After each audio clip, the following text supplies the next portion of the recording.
Well, hey, and welcome back to Heimler's History. Now, we've been going through Unit 8 of AP World History, and we've been saying that there are two major themes playing along with each other during this time. There's the Cold War, and there's decolonization. Now, as a result of all this shifting power and the establishment of new states, there was also an establishment of new power structures, along with existing power structures, and in this video, what we're going to talk about is all the resistance that came to those power structures. So if you're ready, I'm ready, let's get to it. So, let's consider how people resisted these new power structures and the ones that had been around for a long time. There were basically two ways that this resistance manifested itself. There was nonviolence and there was violence, and we're going to look at both. First, let's see how people resisted power through nonviolence, and I got three examples for you: Mohandas Gandhi, Martin Luther King Jr., and Nelson Mandela. First, we'll look at Mohandas Gandhi, and his nonviolent resistance was against the oppressive British colonial rule in India. Gandhi led the Indian National Congress, which was an organization established to resist the British, and instead of encouraging Indians to take up arms to oust the British from their land, he led them in a campaign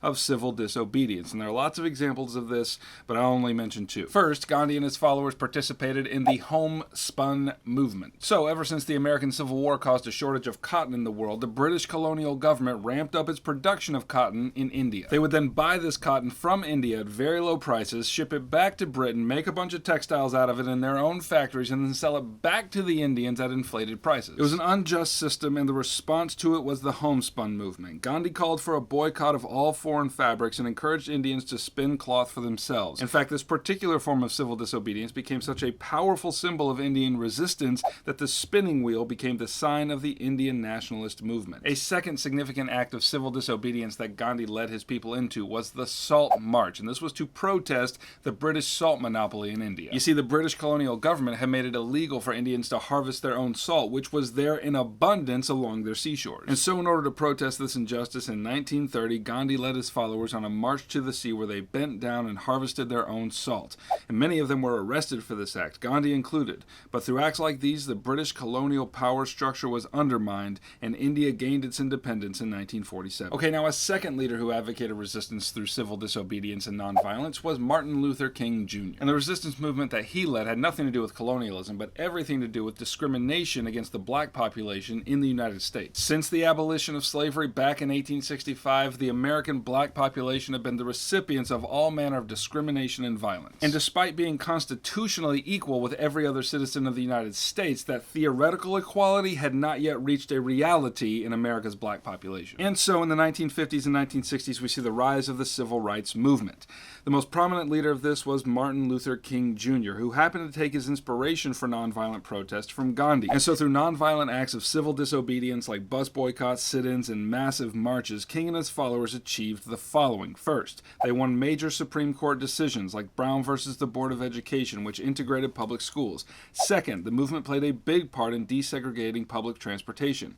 Third, they won legislative victories as well. Major players here were the Civil Rights Act of 1964, which made racial discrimination illegal in U.S. society, and the Voting Rights Act of 1965, which prohibited racial discrimination at the voting booth. Okay, a third example of resistance through nonviolence was Nelson Mandela in South Africa. Now, in South Africa, the white minority had established a system of racial discrimination called apartheid. And in resisting this, Nelson Mandela and his followers initially took up violent means, but eventually they turned the corner and went the nonviolent route instead. And as a result of this, Mandela was arrested and put in prison for life in 1964. And as news of this got out into the world, it inspired a global movement for the end of apartheid over the next 3 decades. And under such pressure, the end of apartheid came in 1994. At this, Mandela was released from prison and elected president of South Africa, which was a fitting honor for so righteous a struggle. Now, some states, in light of all this resistance, used violence to squash the resistance, and that ended up exacerbating the issue in many places. For example, in Spain, Francisco Franco came to power in 1939 by an overthrow of the popularly elected government,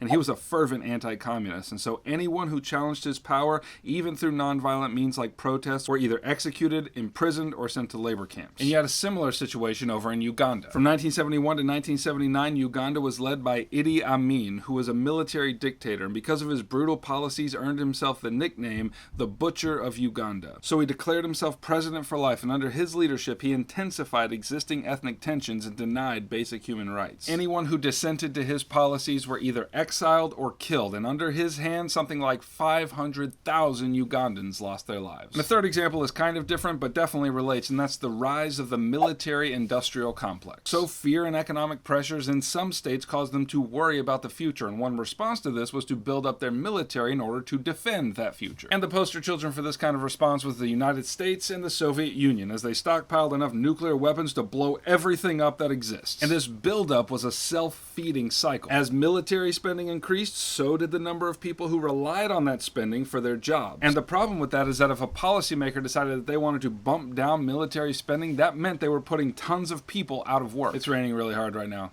Can y'all hear that?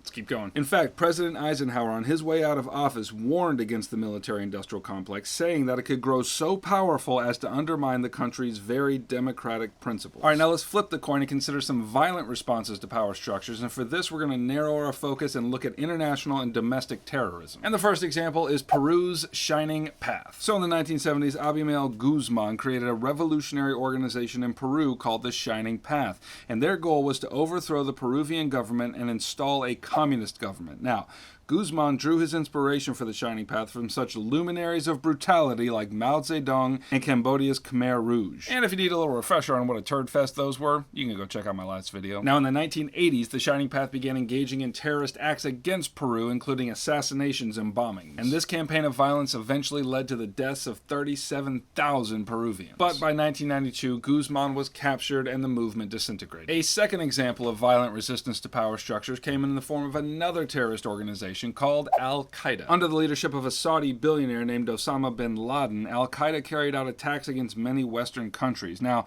to be clear, this was a resistance not of their own government, but what they considered to be the oppressive policies and intrusion of countries like the United States. And the crowning achievement of violence committed by Al-Qaeda was their attack against America on September 11th, 2001. On that day, Al-Qaeda members hijacked passenger planes and flew them into the two towers of the World Trade Center in New York and another into the Pentagon in Virginia. Alright, that's what you need to know about Unit 8, Topic 7 of AP World History. If you are not yet a subscriber, then go ahead and subscribe, because that's the signal that I get that you want me to keep making videos. If you need help getting an A in your class and a 5 on your exam, then click here and review packet. Heimler out.